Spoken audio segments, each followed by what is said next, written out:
Hi guys, I hope you're well. So it's John back here for another vlog with you, and the three flagship phones are now here. The Sony Xperia Z2, the Samsung Galaxy S5, and of course the HTC One M8. Now the M8 was probably the worst kept phone secret in a long time.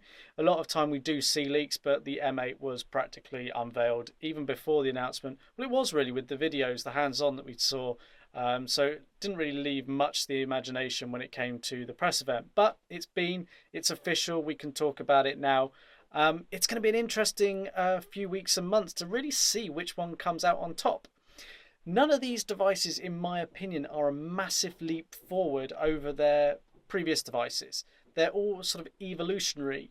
Yes, they've got new features, but nothing that would, for me, say go out, you must get these over the last device. They might be a logical upgrade, and there may be your own personal reasons for doing it, but for the vast majority, probably not worth the upgrade right now. They could probably wait. I think time will tell as to which will be the best one. I think long term Samsung will have the most success just because the amount of money they can throw at it, the amount of people on the S4 and the S3 and they can upgrade. I think the Z2 is perhaps all round the best phone from my experience so far. I think the HTC I would like to see do a lot better than it might, simply because they're trying, they kind of need this. And I want Samsung to lose a little bit of their dominance at the moment. I think Samsung make excellent products, but they're very confident, not wrongly, I suppose, but they perhaps need to focus a little bit more on the innovation and real things that users want and the quality of the product over and above, just gimmicky features and the plastics. I like Samsung a lot. I used them before that I moved to my Z1 Compact that I'm recording this on now. But just some of those things, I think they could be doing a slightly better job than they already do.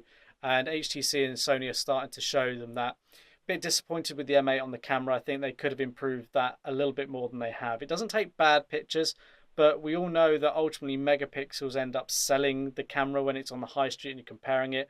And the fact that it's 5 megapixel front facing camera is essentially better than the rear camera at 4 megapixels. I don't know, just perception wise, for a lot of people who may be looking for a phone, maybe put off, and because you can't often test it thoroughly, they're going to be thinking twice when making that purchasing decision. Now, we'll be bringing you lots of coverage over the coming weeks when we get plenty of hands-on time with all the devices, be able to compare them. Let me know which one you're going to go for. I think it's a really hard decision, and truthfully, I couldn't point anyone in a particular direction unless they had specific requirements. So if you really want a metal body, then go for the HTC One. If you want somewhere in the middle, go for the Xperia Z2, and if you want the plastics, go for the S5. But they've all got their own merits and their own features. Z2 and S5 maybe just edging it ever so slightly with the likes of 4K video recording and that, but it's all personal at the end of the day. So let me know your thoughts, which one you're going to opt for, if at all. Are you going to wait? Or really what your general thoughts on all three devices and which one might be most successful. I look forward to reading your comments. Until next time, thanks for watching.